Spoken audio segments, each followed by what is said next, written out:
হাজারো ব্যথা বেদনার পরে ফিরে আসনি তুমি আপন ঘরে, দিনের আলো তুমি ছড়িয়ে দিতে, চলে গেলে মদিনায় মক্কা ছেড়ে হে রাসূল।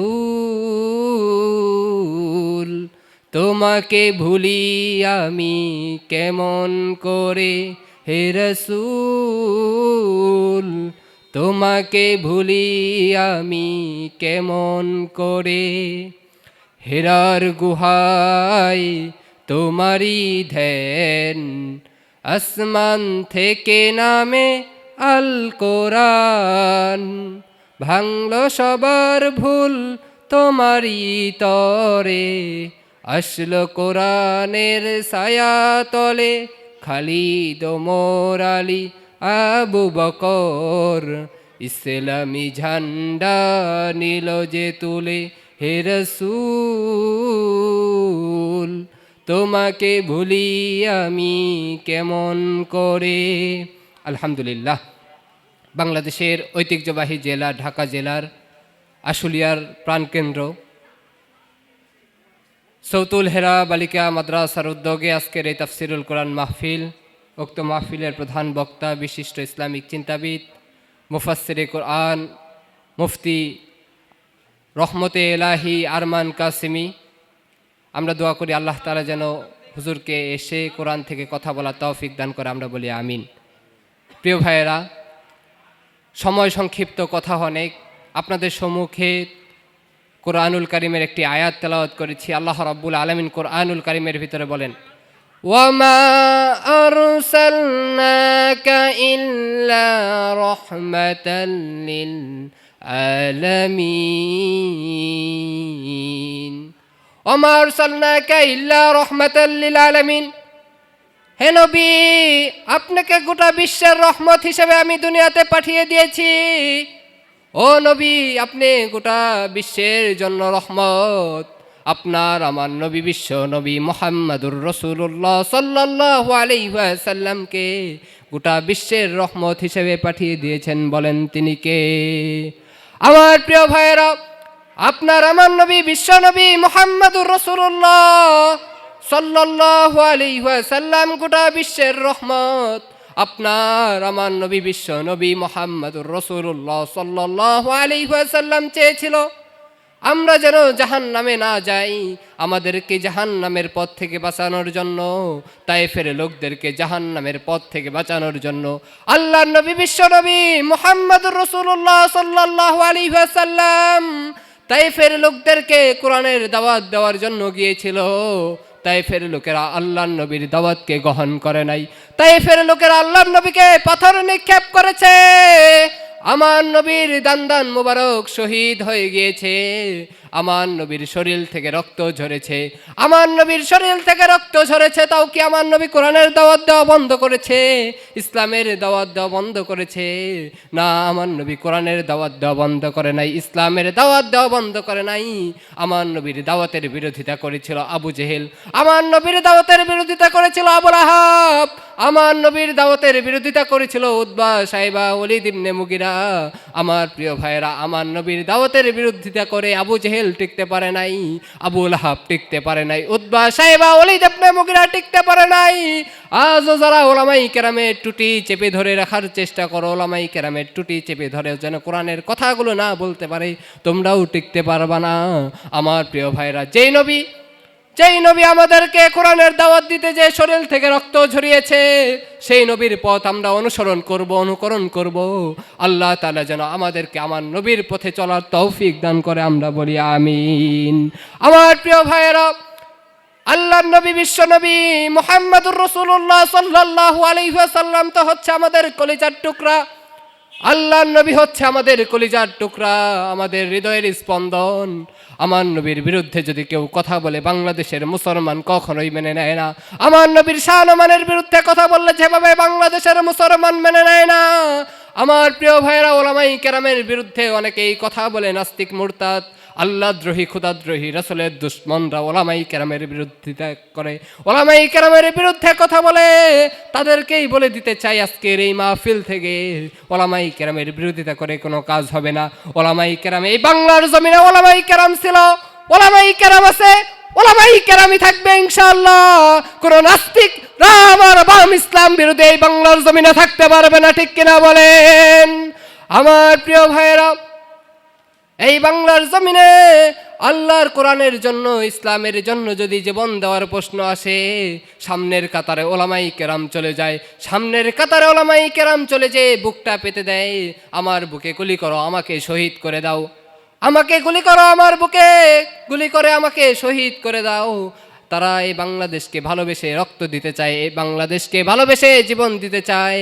আমার প্রিয় ভাইয়েরা, এই বাংলাদেশকে ভালোবেসেছিল ওসমান হাদি।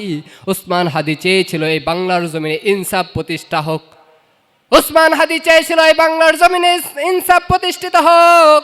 ওসমান হাদি ইনসাফ প্রতিষ্ঠার কথা বলার কারণে, ইনসাফ প্রতিষ্ঠার লড়াই করার কারণে ওসমান হাদিকে জীবন দিতে হয়েছিল। ইসলামের পক্ষে ছিল ওমর, ইসলামের পক্ষে ছিল ওমর আলী, ইসলামের পক্ষে ছিল আবু জেহেল উতবা ওলিদ ইবনে আবু জেহেল উতবা সাহেবা ওলিদ ইবনে মুগিরা ছিল ইসলামের বিরুদ্ধে। এক ওমরকে যেভাবে ওরা থামায়া দিতে পারে নাই, সেইভাবে এক ওসমান হাদিকে ওরা দুনিয়া থেকে বিদায় করে দিয়ে মনে করেছিল, ওসমান হাদিকে দুনিয়া থেকে সরিয়ে দিয়ে মনে করেছিল ওরা এই দেশটাকে আরো দুর্নীতি চাঁদাবাজ মুক্ত এই বাংলাদেশকে ওরা আরো চাঁদাবাজি দিয়ে ভরতে চেয়েছিল। কিন্তু ওসমান হাদি তো একটা দৃষ্টি রেখে গিয়েছিল এই বাংলাদেশে যেন ইনসাফ প্রতিষ্ঠিত হোক। সেই উসমান হাদির পথেই আমরা চলতে চাই, কথা বলেন ঠিক কিনা?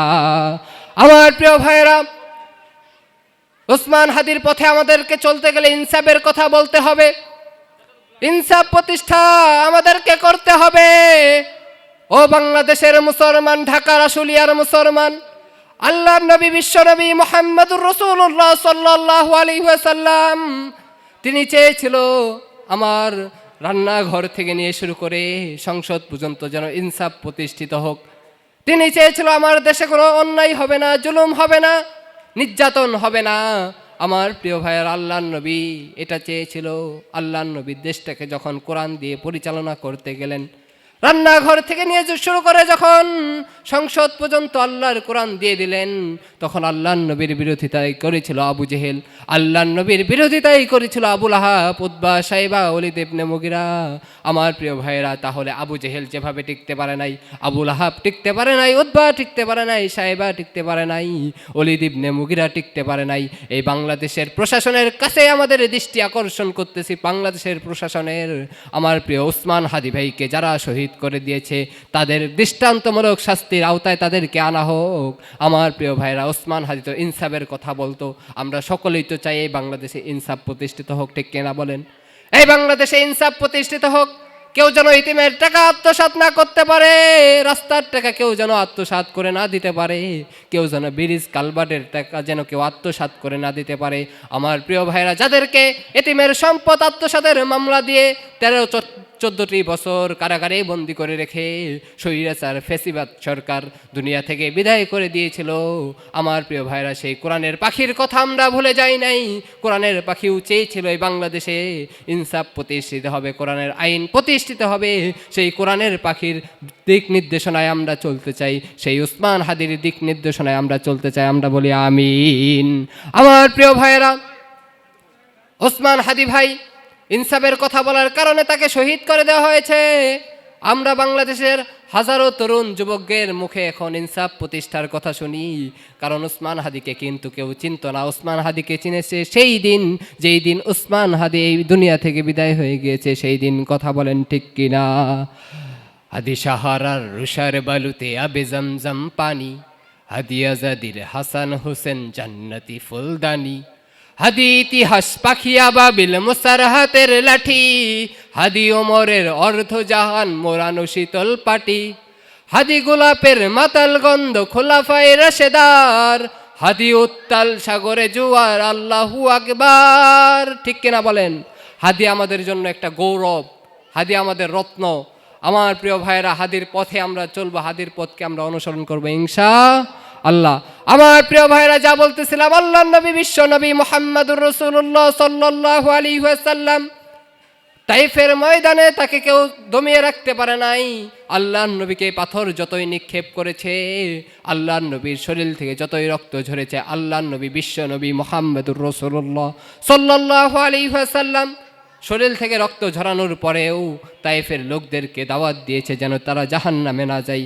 আমার প্রিয় ভাইরা, কিয়ামতের ময়দানে কঠিন মুসিবতের দিনে আল্লাহ রাব্বুল আলামিন যখন আপনাকে আমাকে পাকড়াও করবে, আল্লাহ রাব্বুল আলামিন যখন আপনাকে আমাকে পাকড়াও করবে, সেই দিন আমরা কি জবাব দিব? প্রিয় ভাইয়েরা, আমার নবী দিনের দাওয়াত দেওয়ার জন্য মার খেয়েছে, ইসলামের দাওয়াত দেওয়ার জন্য মার খেয়েছে। আপনি আর আমি সেই মারকে যদি দেখি সামনে মায়ের আছে ইসলামের জন্য, কোরআনের জন্য, তাই তো পিছপা হয়ে যায়, আমরা আর সামনের দিকে আগাইতে চাই না। আমার প্রিয় ভাইয়েরা, আমাদেরকে শপথ নিতে হবে, আমাদেরকে প্রয়োজনে মার খেতে হবে, তাও ইসলামের জন্য, কোরআনের জন্য কাজ করতে হবে, ঠিক কিনা বলেন? আমার প্রিয় ভাইয়েরা, যা বলতেছিলাম, আল্লাহর নবী বিশ্ব নবী মুহাম্মদুর রাসূলুল্লাহ সাল্লাল্লাহু আলাইহি ওয়াসাল্লাম তাইফের ময়দানে তাইফের লোকদেরকে কোরআনের দাওয়াত দেওয়ার জন্য গিয়েছিল। তাইফের লোকেরা আল্লাহর নবীকে পাথরের আঘাতে ক্ষতবিক্ষত করেছিল। আল্লাহর নবী সেই দিন বড় দোয়া করে নাই, আল্লাহর নবী তাইফের লোকদেরকে দোয়া করেছিল, এই তাইফের লোকগুলো ইসলাম গ্রহণ করবে একদিন, এই তাইফের লোকগুলো একদিন কোরআনুল কারিমে নিজের হৃদয়ে ধারণ করবে। আমার প্রিয় ভাইরা, সেই লোকগুলো কোরআনুল কারিম নিজের হৃদয়ে ধারণ করেছে, তাইফের লোকেরাও কোরআনুল কারিম হৃদয়ে ধারণ করেছে। সেই তাইফ নগরী হয়ে গিয়েছে এখন মসজিদের নগরী। আমার প্রিয় ভাইয়েরা, আমাদেরকেও এই সমাজটা পাল্টিয়ে দিতে হবে। যুবক ভাইদেরকে জাগতে হবে, তোমাকে জাগতে হবে, তোমাকে থাকতে হবে, এ সমাজে ভাঙতে হবে, নতুন সমাজ আনতে হবে, তোমাকে জাগতে হবে। কত খুনি সন্ত্রাসীরা বাইরে ঘোরে বীরের বেশে, কোরআনের পাখি দেখি বন্দি থাকে জেলখানাতে।